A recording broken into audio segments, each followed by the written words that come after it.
tindak yang nakal, yang melanggar, kawal proses pembangunan, ya sikat yang mencuri dalam tanda petik.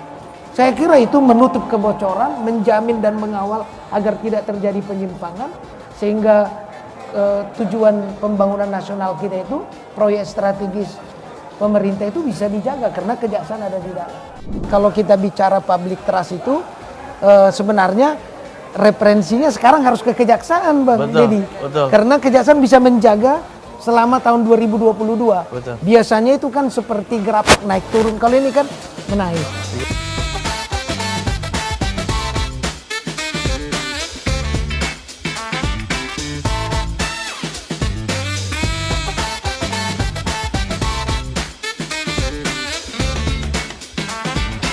Assalamualaikum warahmatullahi wabarakatuh. Kembali hadir program podcast Pojok Puspenkum yang hadir di tengah-tengah Rapat Kerja Nasional 2023. Dan saya tidak sendiri karena saya didampingi salah satu duta medsos kejaksaan yang kece badai. Dan Angel apa Angel sih? Keren lagi. Iya, hari ini tuh ada yang paling keren karena di antara seluruh tamu undangan ada yang paling nampak penampilannya berbeda. Karena pakai baju jas keren banget. Siapa sih, Jel? Bapak Barita Simanjuntak, beliau adalah salah satu ketua komisi kejaksaan yang hadir di tengah-tengah kita. Pak, ngobrol santai aja, Pak ya. Kita melihat tadi bahwa kejaksaan hari ini melaksanakan rakernas dan udah dibuka secara resmi oleh Bapak Jaksa Agung dengan tema besarnya kejaksaan handal, penegakan hukum humanis, serta transformasi ekonomi yang inklusif dan berkelanjutan. Tema ini menurut Bapak relevan nggak sih Pak dengan visi misi kejaksaan di masa mendatang, Pak?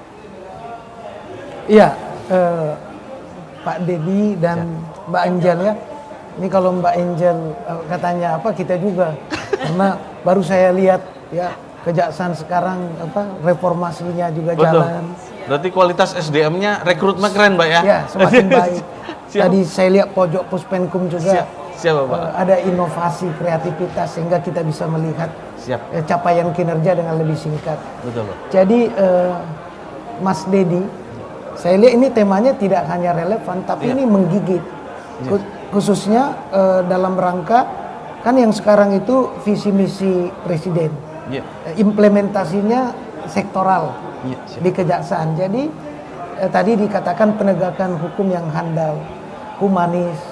Dalam kata kuncinya ada pemulihan transformasi ekonomi. Saya kira itu tidak hanya relevan tapi sangat urgen. Karena penegakan hukum yang handal itu berarti bisa dipercaya kan gitu.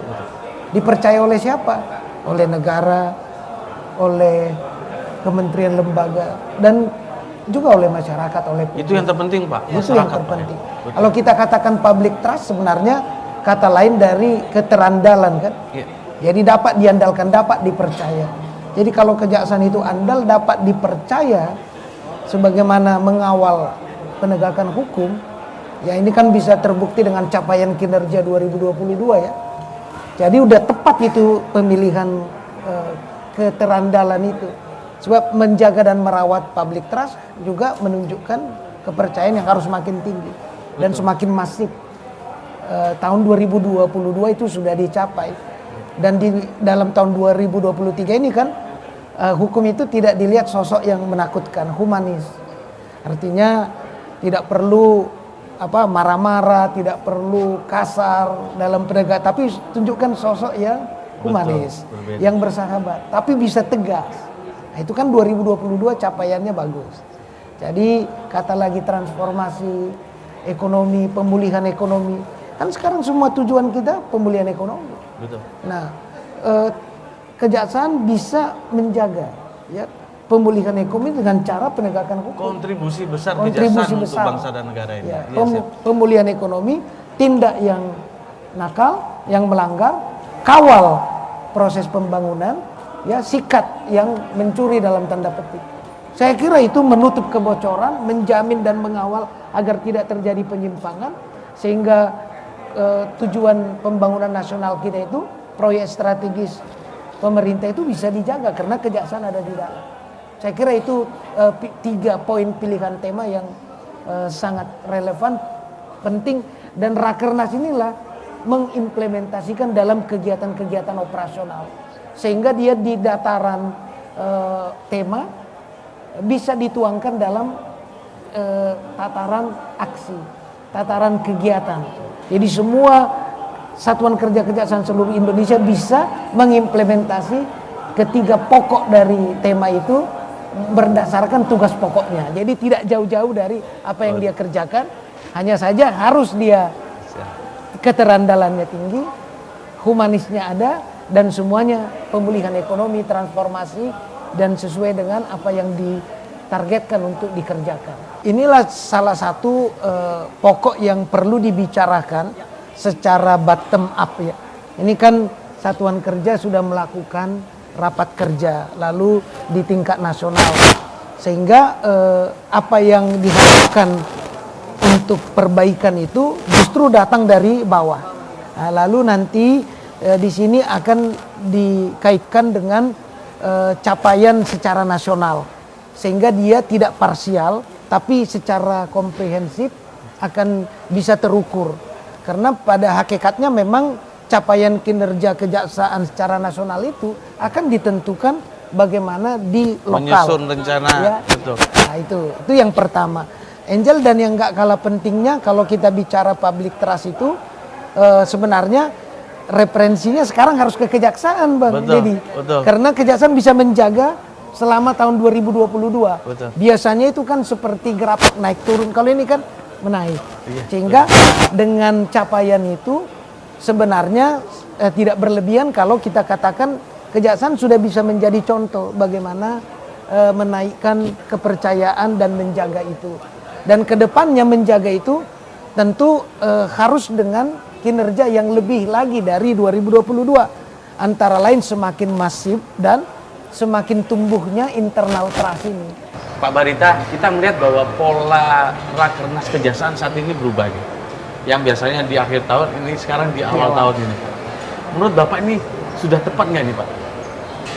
Ya biasanya kan kalau Rakernas itu berkaitan juga dengan perencanaan, Betul. yang bottom up kan. Betul. Jadi untuk tahun 2023 harusnya kan memang harus sudah mulai dibicarakan Betul.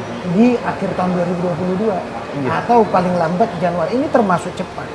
Dari semua kementerian lembaga saya lihat perencanaan sekarang ini sudah mulai dibenahi supaya kembali on the track. Betul. Jadi memang ketika bicara perencanaan 2023 sudah selesai. Sehingga Rakernas itu ada keterkaitan dengan program, anggaran, serta kegiatan yang sudah tersusun dengan baik untuk dilaksanakan. Yang Saya tentunya kira, harus sesuai RPJMN kan Pak, yang iya. sudah disusun pemerintah kan gitu. Betul, RPJMN Selaras. selaras. Kan tadi ada visi misi presiden, lalu ada yang sektoralnya oleh kejaksaan. Nah itu harus saling nyambung. Baru dia bekerja dalam sistem yang bisa terukur capaiannya. Apalagi kalau sudah kembali ke perencanaan yang benar, karena pekerjaan itu selesai kalau perencanaannya benar, sebagian besar selesai di sini. Nah, ini pertanyaan penting nih. Mungkin pertanyaan terakhir ya. Karena beliau begitu padat kesibukan beliau. Pak, berbicara capaian kinerja kejaksaan itu juga ada keterkaitan dengan dukungan anggaran dalam dalam pelaksanaan tugas dan fungsinya kejaksaan. Menurut Bapak ini anggaran kejaksaan ini masih perlu ditingkatkan nggak sih Pak? Dan sejauh mana peran Komisi Kejaksaan dalam mendukung terwujudnya dukungan anggaran yang memadai untuk kejaksaan, Pak? Ya, kalau kita lihat ada perbaikan yang signifikan. Betul. Khususnya dalam 3 tahun terakhir. Iya. Kalau saya tidak salah, sebelumnya itu masih di putaran 1 digit T ya. Iya, betul. Sekarang kan sudah 2 digit. Betul. Walaupun masih banyak yang harus dikerjakan. Betul. Tetapi kalau kita melihat polisi dan postur anggaran itu kan, Iya. kepercayaan masyarakat kepada satu institusi akan menentukan. Betul. Ya, Betul. seberapa besar kepercayaan untuk mempersiapkan anggaran. Betul. Dan ini sudah kelihatan.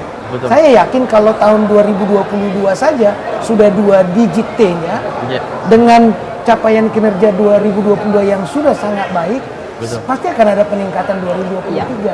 Iya. Kan siklusnya begitu. Siklus ya, Pak. Ya, Rakernas, Musrenbang, perencanaannya sudah rapi sesuai RPJMN. Lalu bagaimana evaluasinya bagaimana penilaiannya, bagaimana outcome-nya sudah terpenuhi sekarang ini. Nah, kita tentu melihat ada perbaikan, walaupun kita masih melihat sebagai Komisi Kejaksaan masih diperlukan yang lebih banyak agar capaian kinerja itu keseluruhan dapat meningkat lebih signifikan. Dan hebatnya Kejaksaan, Pak, dengan anggaran terbatas, nggak yang dulu belum berapa digit, Pak ya, belum 2 digit, tetap memberikan kiprah besar loh, Pak, dalam penegakan hukum. Itu hebatnya orang Kejaksaan nih, Pak. Betul sekali, Pak Dedi kan. Oke, Pak. Jadi, tapi kan itu tidak bisa Betul. seperti itu terus. Iya. Ya. Harus terus, Pak ya. Harus terus, sebab negara ini punya kewajiban menyediakan anggaran yang cukup untuk penegakan hukum. Ekspektasi negara pada kejaksaan besar, maka tentu untuk mencapai itu diperlukan dukungan anggaran yang signifikan juga.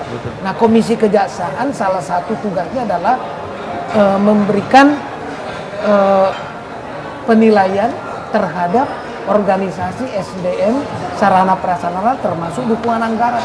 Betul. Nah, jadi nanti kalau kita bandingkan itu tentu banyak variabelnya. Iya, Tetapi kita berharap di semua bidang-bidang yang capaiannya sudah demikian besar, apalagi penanganan perkara puluhan ribu ditangani dengan ketersediaan anggaran ini, saya kira perlu ada perbaikan supaya berbasis tugas pokoknya itu bisa terpenuhi sesuai dengan apa yang menjadi kebijakan anggaran kita. Dan masih banyak jaksa-jaksa dalam melaksanakan tugas fungsinya belum diakomodir oleh negara. Ya, betul. Masih banyak jaksa yang di pedalaman sana, apa kalau sidang masih Betul. masih perlu di backup itu, Pak. Terima kasih banyak dukungannya, Pak Barita. Terus, dan mungkin Pak, untuk yang terakhir, tadi Pak Dedi udah bilang penutup, mungkin yang terakhir Pak, boleh dijelaskan terkait dengan harapan-harapan Bapak untuk Kejaksaan Republik Indonesia, khususnya setelah Rakernas ini ya Pak? Iya. Ya, tahun 2022 Kejaksaan, saya mengatakan itu tahun adiaksa. Sebab 4 periode itu menaik terus. Nah, tahun 2023, kalau tidak mempertahankan harus ada peningkatan. Betul. Dan peningkatan itu hanya bisa secara signifikan kalau tadi saya katakan ada perasaan yang sama, ya bekerja masif seluruhnya, masing-masing jaksa dan pegawai kejaksaan adalah marketing positif bagi kinerja kejaksaan, karena yang dilihat masyarakat adalah kinerja dan sosialisasi edukasi dari para jaksa.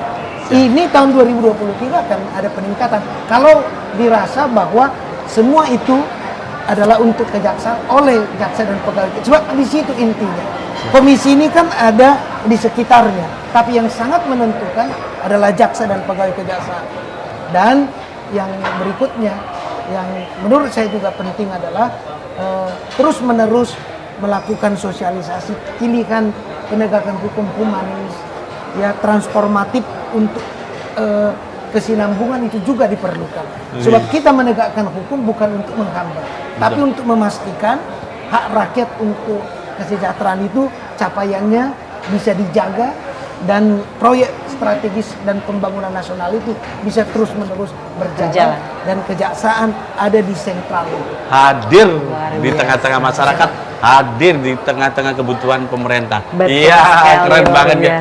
Jel, memang kalau ngobrol sama beliau selalu nggak habis itu, karena beliau itu memang public speakingnya bagus. Iya banget, Pak. Memang enak kalau ngobrol sama beliau. Satu kali tag langsung. Langsung. Informasinya benar-benar lengkap, jelas dan padat. Dan satu kata untuk kejaksaan yang hebat, bahwa kontribusi besar kejaksaan hari ini itu berkat kerja keras segenap jajaran. Dan itu harus kita tunjukkan di periode 2023, periode 2024 dan seterusnya. Kejaksaan harus tetap menjadi yang terbaik untuk masyarakat. Salam sehat untuk kita semua. Jumpa lagi nanti dengan Pojok Puspenkum di episode berikutnya. Salam sehat untuk kita semua.